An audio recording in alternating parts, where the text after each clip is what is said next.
I mean, it's public information. We're going to start. Oh, hi, welcome to the Village Buchanan, May 2nd, 2019 State of the Village Address. If you could please join me in the Pledge of Allegiance. I pledge allegiance to the flag of the United States of America and to the republic for which it stands, one nation, under God, indivisible, with liberty and justice for all. Thank you. I want to mention that Tito Davila is here. He is a representative for Senator Harkin. Thank you for coming. And I'm a little surprised that we don't have a larger group of people because there were so many people that were interested in these numbers. But that's okay, it's on film, so they'll be able to catch up that way. And before I get started into the meat and potatoes of this, I'd like to just go over some of the things that the village has done in infrastructure improvements to strengthen the village.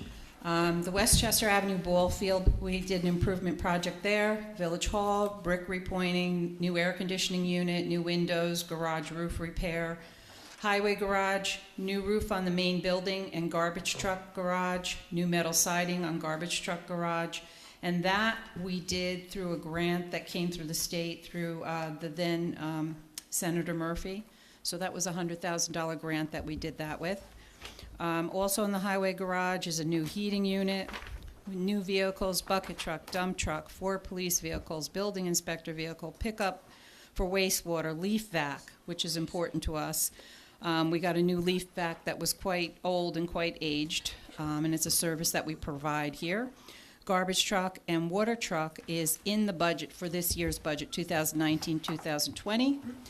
Over $200,000 each year of paving, which included Tate Avenue, 4th Street, Ketchum, etc. And the one thing that I know is controversial right now is the water meters, but we upgraded the water meters that were quite old, and some of them we're having difficulty even getting parts for. But a lot of them had slowed down and they weren't reading properly. So we will continue to work through that transition. Okay. On January 2017, the announcement that Entergy would be closing came as a shock, and I'm not going to go through that again. But at the first meeting that we had, I called an emergency meeting that Thursday after the announcement. And I, at that time, said that all options were on the table. And I had asked at that time that all the residents please not to panic because we had very little information at that time. Also going forward, there were several committees that were formed. The New York State Task Force Committee, which I am part of, that the governor formed, the Community Unity Committee, and also our Buchanan 2021 Committee. The Village of Buchanan is facing one of the largest events that we have ever experienced with the closure of Indian Point. And I'm going to give you a little history. Years ago, Indian Point was an amusement park. And it was, if you ask some of the older or senior residents here in the village, it was a beautiful park. That park closed down in the mid-50s, and Con Edison purchased the property mid-50s. In 1962, Unit 1 opened. And a lot of people always ask, how could we have a nuclear power plant here? Well, in the early 60s, nobody really knew what nuclear power was. But our Indian Point 1 was one of the first commercial nuclear power plants in the country. So this was the new and upcoming energy source. So Indian Point, to us, the energy center, has a lot of history. So from 1962, Unit 1 didn't stay open long. Unit 2 and 3 came along in the 70s. So that's kind of the history of our Entergy, that over there. Also in this area, we had a lot of industry at one time, really mostly up and down the Hudson River during the turn of the century and the early century. There was a lot of industry. We had one of the largest Sanitas plants that were in the country, and I believe they were also a global company. So they employed a lot of people, just like Entergy employs a lot of people. So why I'm telling you this is I'm telling you the different phases that the village has gone through, and how we are going to go forward to reinvent ourselves. So we've been different things in the past, so now we move forward to reinvent ourselves. So what I'd like to do first is go to this informational sheet. And just so everyone knows, people who couldn't make it this evening but is watching this on TV, this sheet will be available in Village Hall. So I encourage everyone to come and pick this up. So I'm just going to go over this. So this is broken down by the pilot payments by fiscal year. So for the fiscal year 2019-2020, you see an amount there, $2,764,710. So the reason why I want to point this out is I have consistently said that we are going to lose $3 million. That's part of the pilot program. There's also another $250,000 that's added to that. I was able to negotiate, really at the 11th and a half hour, $250,000 infrastructure agreement for the village. So if you add those two together, we're a little over $3 million. So that's what we're looking to lose from the revenue. So this year, we're not affected by the change. When we go to next April is when the Unit 2 will close. So if we look at the next line, fiscal year 2020-2021, we're looking at a payment of $2,369,600. The total loss in that first year, including half of the infrastructure agreement, will be $530,360. So we're looking at the percent of reduction is 8%. Underneath, you're going to see qualify for cessation fund. That's no. But in a few minutes, I'm going to explain more to you what the cessation fund is. Moving along, fiscal year 2020-2022, we're looking at a payment of $1,579,383.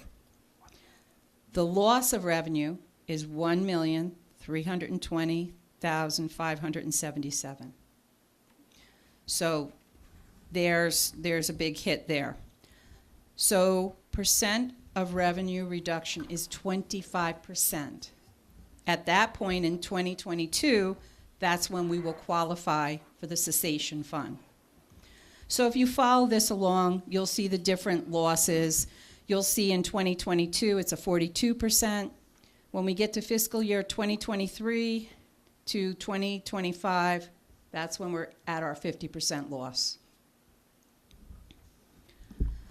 The next illustration is percent increases of the Buchanan budget. So these are illustrative numbers. This is as of today because there's many variables. So if we do no changes at all, we're looking at 2020-2021, a 23% increase, 32.8% increase in the next year, 21.1% in the year 2022-2023. And then when we get to 2023, 2024, 25, you're looking at 8.7 to 2%. So one of the things I know people were interested in, and I met with the Westchester County Police, I met with the Peekskill Police Department to get some prices from them, what, if we outsource those services, what that would look like, and if that would save us any money. So as you can see, the next couple of lines, if we go to fiscal year 2021-22, you're looking at a 27.4% increase. If we went to the Westchester County PD, or a 21.3% increase, compared to, if we do nothing else, 32.8%. So as you can see, there's very little difference there. If we go on to fiscal year 2022-2023, if we go to if we do nothing, it's 21.1% increase. If we go to the Westchester County Police, it's a 20.3% increase. If we go to the Peekskill PD, it's a 20.1% increase. So basically, there's not much of a savings there. And going forward, it's very similar. They're very close. So bottom line dollars, if the village were to outsource to Westchester County PD, we would save $153,900. Let's also remember, we went from a full-time police chief to a part-time police chief. Our savings were $140,000. If we went to the Peekskill Police Department for their services, it would be a savings of $325,000. So the board had a discussion, and after they were given these numbers, and they felt that these numbers are not substantial enough for our to look for different policing. And the village board never said we were looking to eliminate our police departments. So I don't know where that rumor came from, how that happened, but we said that we were going to look into what other departments would cost, considering we were losing a substantial amount of our revenue. In the end, 50% of our revenue we're losing. So the village board is not looking to eliminate the police department. We're looking to maintain our services like we originally said. We wanted to maintain our services. But in fairness to all the taxpayers here in the village, everything needed to be looked at. So those numbers don't constitute enough for us to even have further discussions with that. And they did talk about the different benefits, of course, of being with these departments. But when you go to Westchester County, we are eligible anyhow for all of those benefits that they do provide. So one of the biggest ones I thought was the helicopter, but anyhow, but no. So we just don't think we want to maintain our services. So we don't think going to outsourcing is a benefit to the residents. Then we continued on. We looked at our sanitation services. So we weren't just looking at the police department, we were also looking at our other services. So the cost of village sanitation services were $332,925. We went to the town to see what, if we outsourced to the town or did a shared service, what that would look like. And that's looking like $332,100. So, but let's compare what the services are here too. Residents in the Village of Buchanan receive 2 garbage pickups, 1 paper or 1 commingle per week. Residents receive 2 bulk, 2 metal, 2 TV and computer pickups per month. Seasonal, up to 6 bag leaf and clippings, and wood chipper and leaf vacuum as per village schedule. Now, if we go over to the town, the residents receive 1 garbage, 1 paper, 1 commingle per week, bulk or organic pickups as per town schedule. Each resident gets approximately 9 bulk and organic pickups per year. So we're looking at a substantial difference in service compared to the money. The money is the same. Any way you look at it, it's basically the same. So we're not looking to outsource our highway department, but in fairness to all the residents and doing due diligence, we looked at the options. On the back of the page, since the village provides a service, so of course, if we're providing a service, you would expect one of our higher expenses would be for employees and their benefits. So as of calendar 2018, you will see our employees listed here. You will also see the cost of our benefits packages. So for the employee benefit for an individual plan, it's $12,514. For a family plan is $28,953.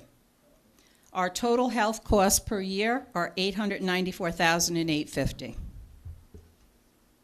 So those are our bigger expenses here in the village. We provide a service, the employees provide the service, so that's where our biggest expense is. So now, that kind of gives an overview of that, but what I'd like to speak to you about are other areas that the village is looking at to mitigate these losses. So I've spoken about this before, so people who have been to these meetings before, just please bear with me. One of the things is called the Stranded Act, which was originally introduced by Senator Duckworth and Representative Schneider. And what that basically does is, for communities that are going to be impacted by closing of nuclear power plants, it helps them economic impact grants, and also the spent fuel that are in the cask, there's a charge per kilo on those that would go back to the community, because once these plants close, right now there is no place to put the spent fuel. So we become a de facto storage facility here in the village. So the federal government is looking at that. Nita Lowy has a bill that she introduced, which is very similar, but in Nita Lowy's bill, she is trying to get the spent fuel removed off the pads there and put somewhere. But currently, so you know now, there is no place in the United States that stores this spent fuel. In front of the NRC is the company called Holtec, which we're going to talk about, is in front of the NRC to make an interim storage facility in East New Mexico. So that has potential where the spent fuel can go, but like I said, that's in front of the NRC still. No decisions made. Yucca Mountain, some more money was put into Yucca Mountain, so potentially that could open up, but that hasn't opened in over 30 years, so I don't see that happening anytime soon. So what we're probably looking at is the spent fuel is going to stay there for quite some time, because the way the government is working now, you can see nothing is getting settled, so don't plan on this spent fuel getting out of there anytime soon. In the New York Assembly, Sandy Galiff has a bill, and New York State Assembly, Peter Harcum has a bill, and that, I will read to you what that is also. Oh, give me a minute, put my glasses on. Oh, okay, I have the wording here.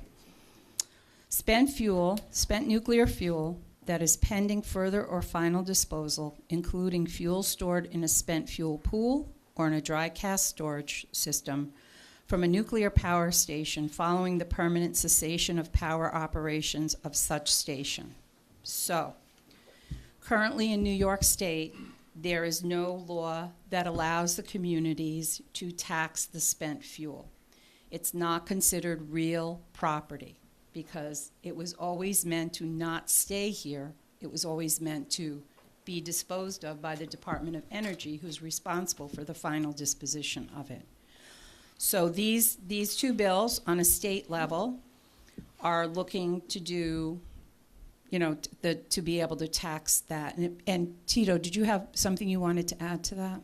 No, I just wanted to say that the bill is currently in the Energy Committee, so it's still, you know, Okay, it's still in committee. Yeah, it's still in committee. Okay, thank you. All right, so, you know, that's another thing that would help us tremendously if we could tax this spent fuel. But thank you. I do have to say, Nita Lowy has been great. She has been very helpful. She's come to the village. She's sent representatives to the village to help us with potential economic development. So I've been working closely with her.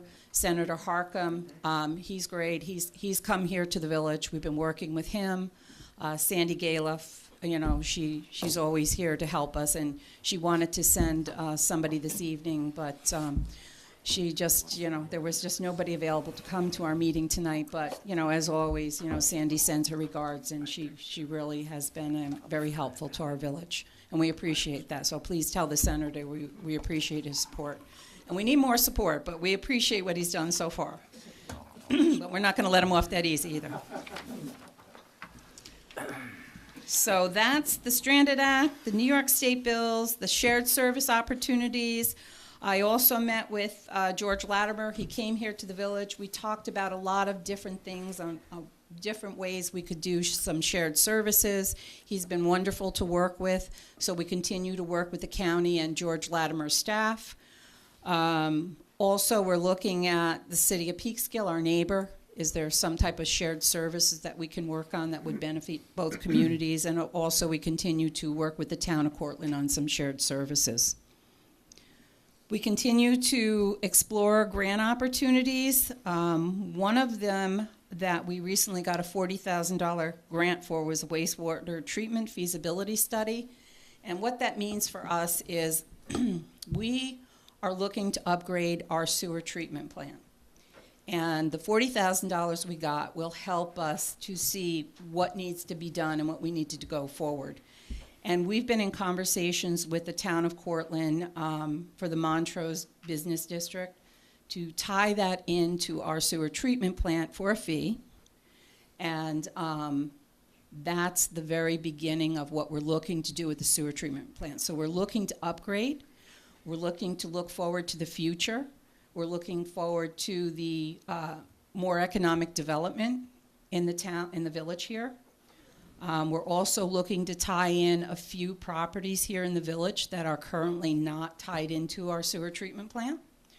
We're looking for other communities, for example, Verplank, that have septic tanks around the lake area to tie them in for a fee. So these are the things that we're working on with our sewer treatment plant. Going back, I don't know, maybe it was about 10 years ago, there was talk of possibly doing away with our sewer treatment plant because it can be a liability, but we had talks of tying into Peekskill. That did not work out for many reasons. So now we have the sewer treatment plant, and we've relooked at it. This board has relooked at it and said, you know what? This thing is an asset, and we need to use this as an asset.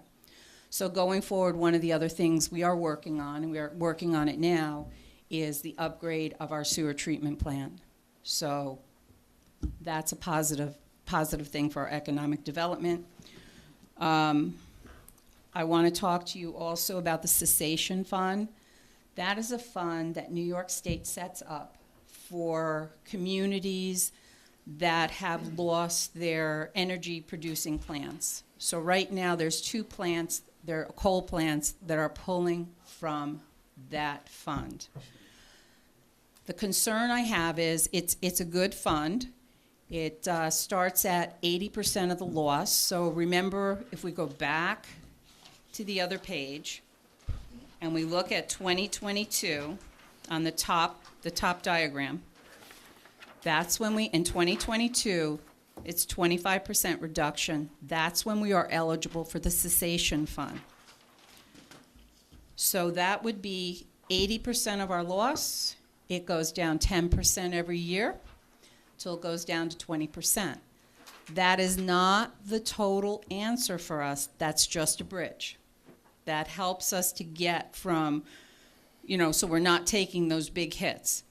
My only concern is, and I'm a little nervous about this, but I'm told that they're looking at other ways. It was not funded in this year's budget, New York State budget. So the previous budget, there was $25,000 put in. I mean, 25 million, 25,000. What's 25,000? My God, 25 million, sorry. Forgot a few zeros. And so 25 million was put in this year. No money has been put in. So they are looking at different ways to address it, but until it's addressed, I'm a little nervous because that would be a huge help for us, that money to do the bridge. Because not only do we pull from that, the town will pull it from that, Westchester County will pull from that, and the biggest pull is the school district. So we are continuing. That's why Senator Harcum, I'm sure he's working on that, and Sandy. So, but yeah, I heard a lot more about that at the task force meeting last week. So that's another possibility for us.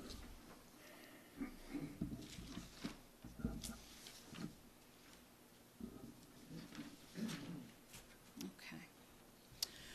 We're also looking at other properties that could possibly be developed. So it's important that whatever properties we can develop here, because it will help our tax base. But let's also understand that we are not going to be receiving $3 million.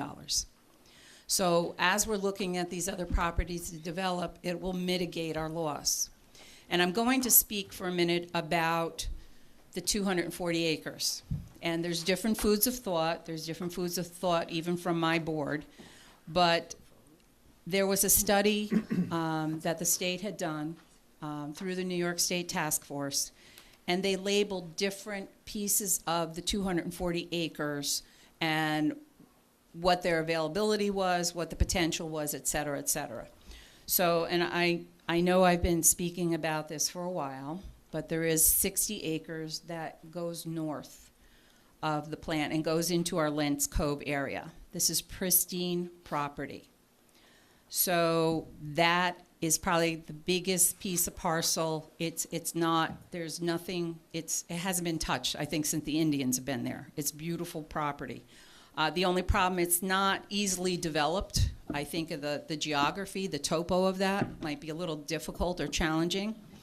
But we have to hope that that will become available soon. Holtec, I know the announcement has been made. Everyone's heard that Holtec is in negotiations with Entergy to buy the Entergy property and to take over Entergy, and Entergy will leave, and Holtec will be the owner of the property. So in other communities, and I just have to laugh because sometimes people aren't following it. So the property, I think one of the properties, I think it was Massachusetts, was bought for $10,000. So people are like, how can that be? How can they buy that for $10,000? What people don't understand, right now at Entergy, there's a decommissioning fund of $1.85 billion. So the company that buys or assumes the responsibility will also have access to the decommissioning fund. And with that decommissioning fund, they have to use that money to not only decommission, but the day the plant closes, whatever taxes or expenses that property produces comes out of that decommissioning fund.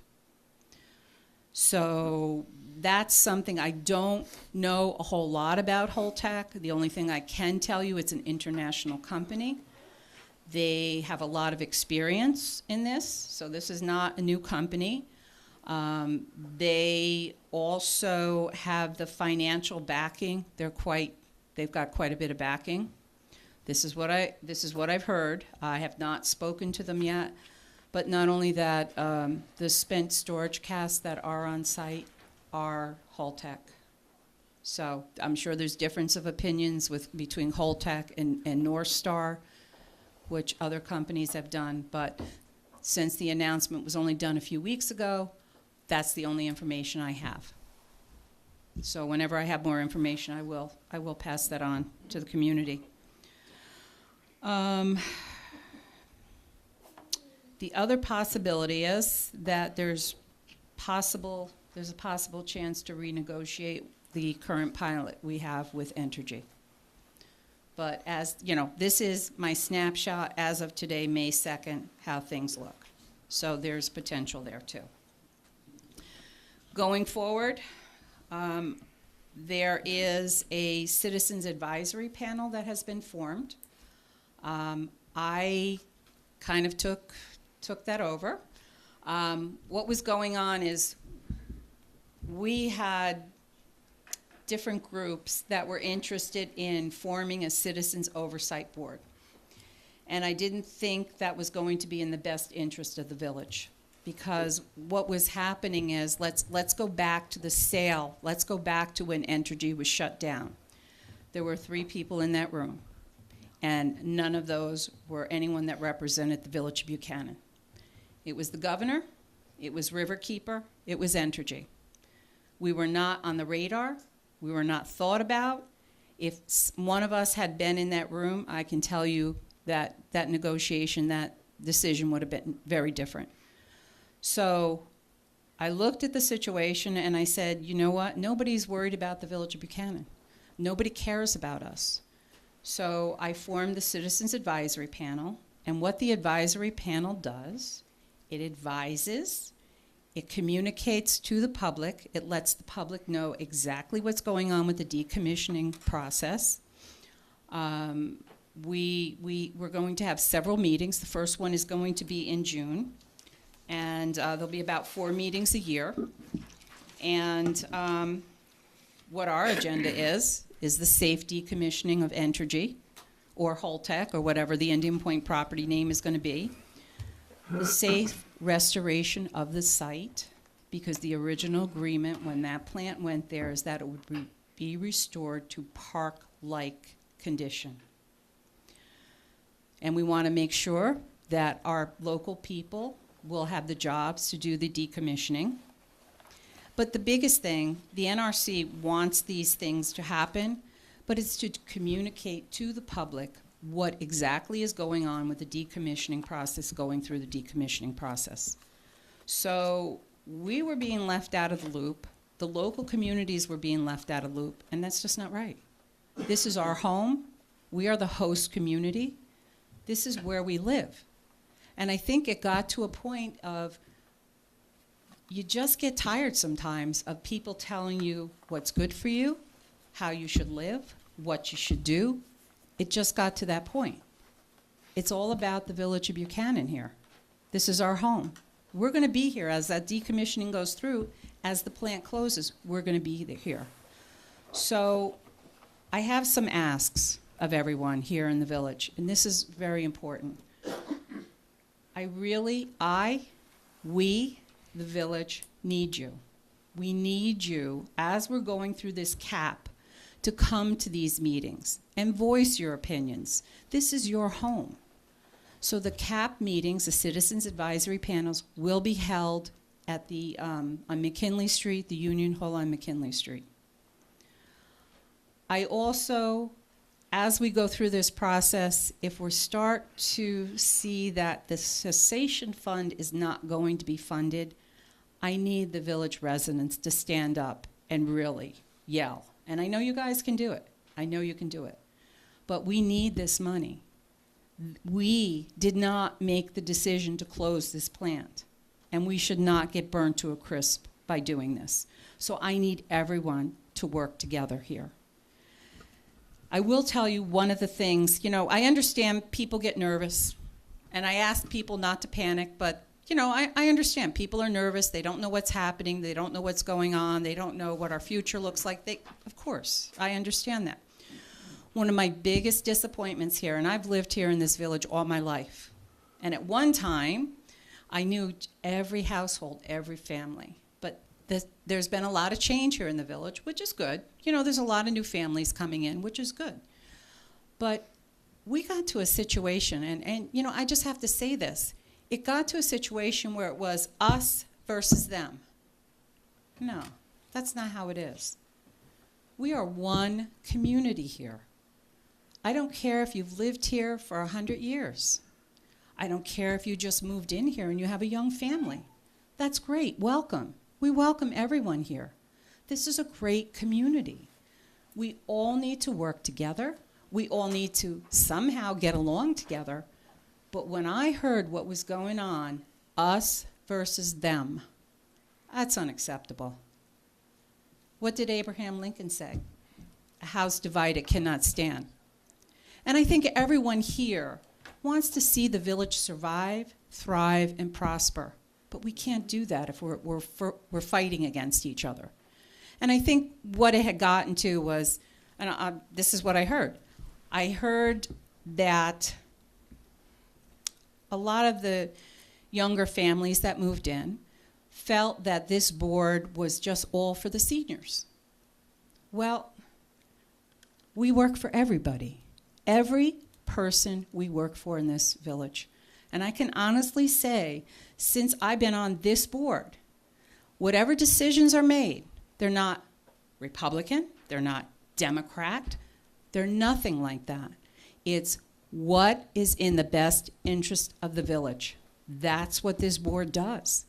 So I was disappointed when I heard that. You know what? Someday, and I know it's hard to believe if you're real young, the time goes by fast. Someday, you're all going to be on a fixed income. Do you still want to stay here? We're just trying to keep the village affordable. Not just for one group, but for everyone. We don't want to see anyone leaving here. We like our community. This is why I fight so hard. This is what this is all about, keeping this community together. As we did those surveys, that's what people wanted. People have a choice moving in here. The newer people, you moved here for a reason. The people that have stayed here stayed for a reason. It's a safe community. It's a great place to raise kids. That's where I was raised. I was here. I could have lived anywhere around the country. I decided to stay here.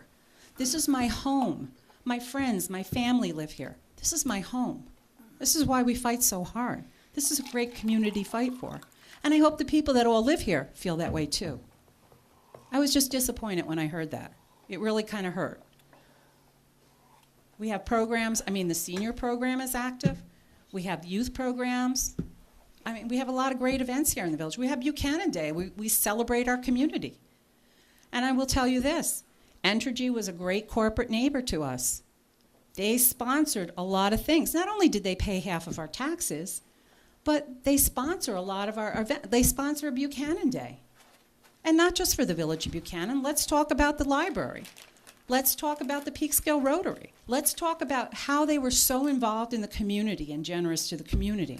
So we're going to lose that. Not only do we lose our revenue, but we lose a corporate business that was very good with the community.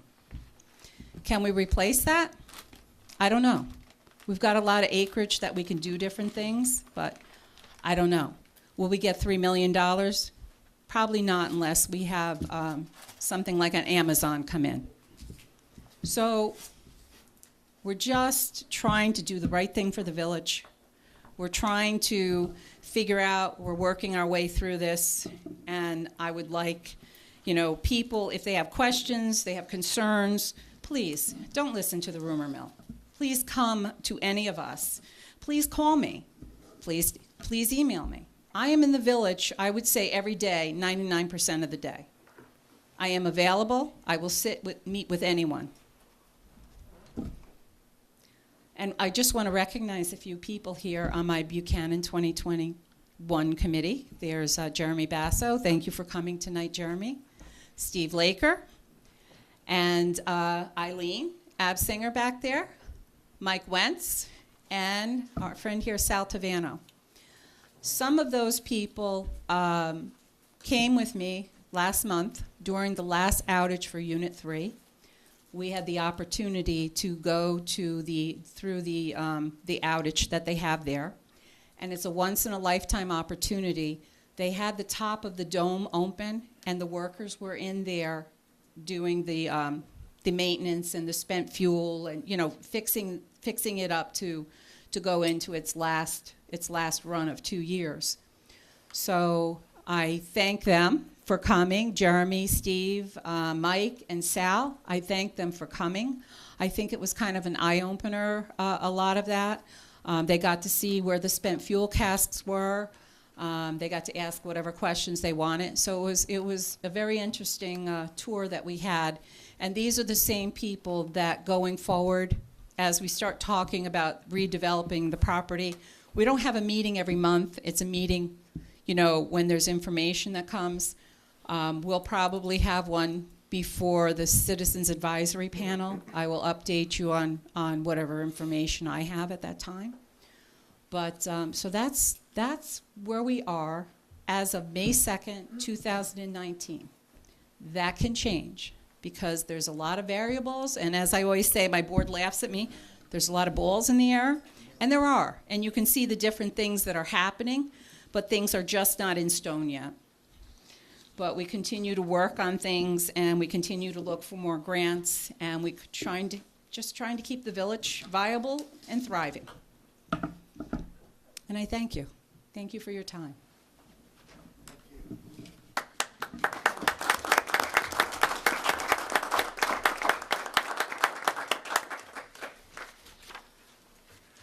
What time is it? If there's a few questions, does anybody have a few questions? No? We're good? Jeremy, I answered all of your questions. Thank you. Thank you. All right, thank you, everyone, and good night. Oh, and have a great weekend. Oh, sure, yes, go ahead. What's the cost for the sewage treatment upgrades, and how are we going to pay for that? Okay, I'm glad you asked that. That's a really good question. Okay, what are the costs for the sewer treatment plant upgrades, and how are we going to pay for that? That's because I left one thing out, and I'm glad you asked that. I appreciate that. We don't know because we're doing the feasibility study now, so the first phase is going to be upgrading the plant to where it should be, honestly.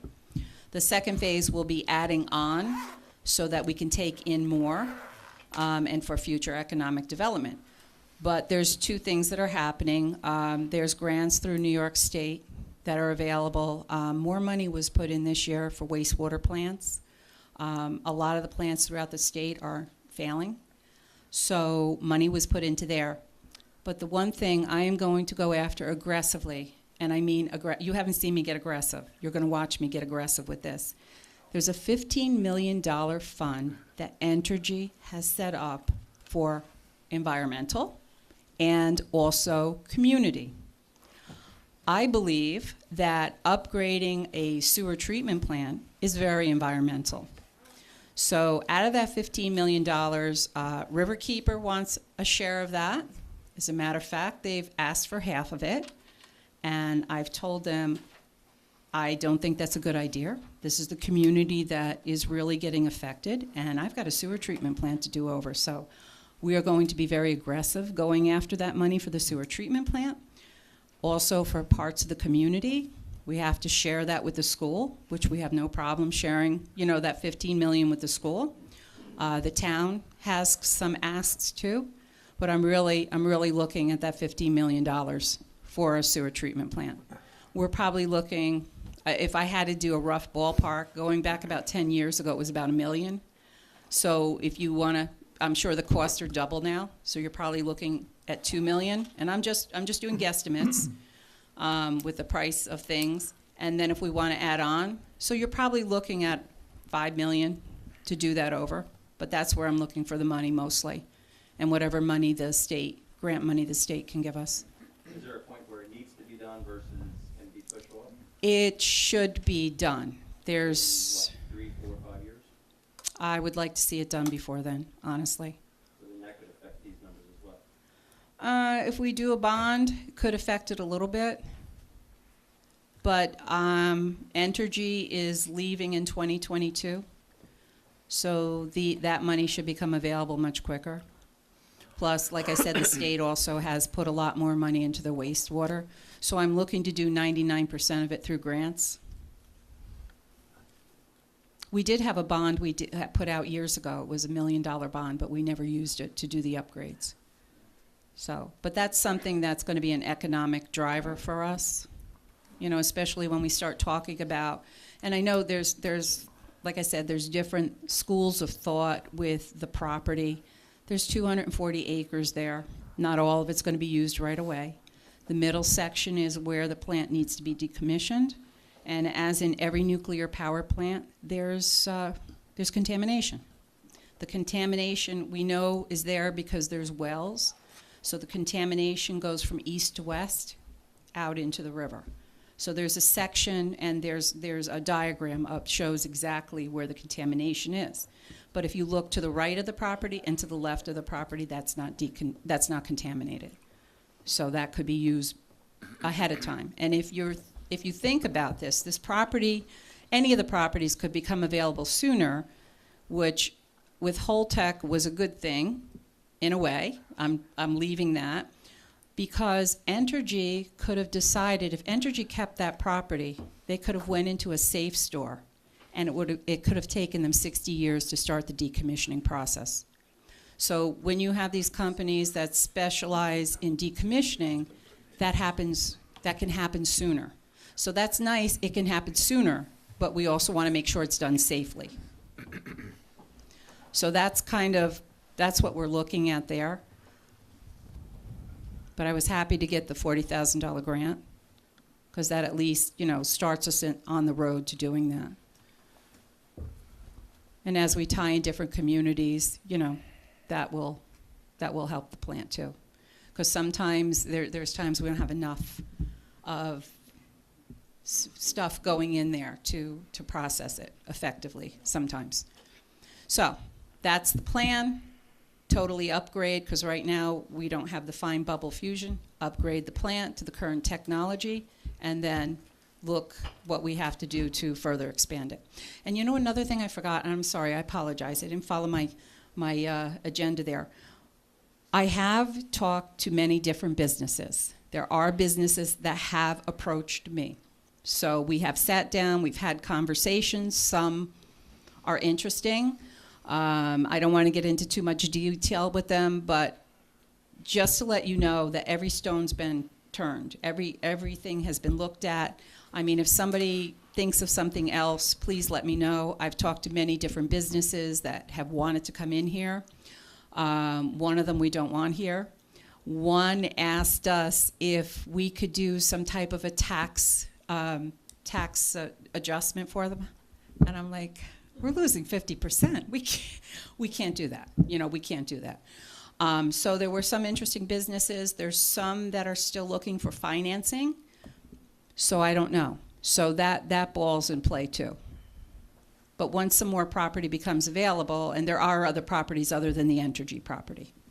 So as we talk about, because I know one of my trustees had said something, the property won't be able to be developed for years. But by the end of this year, Holtec will have a report, and the report is called the PSDAR. It's called the Post-Shutdown Decommissioning Activities Report. They will have that report done by the end of this year or the first quarter of next year. And why is that a good thing? That will give the roadmap of the decommissioning process over there.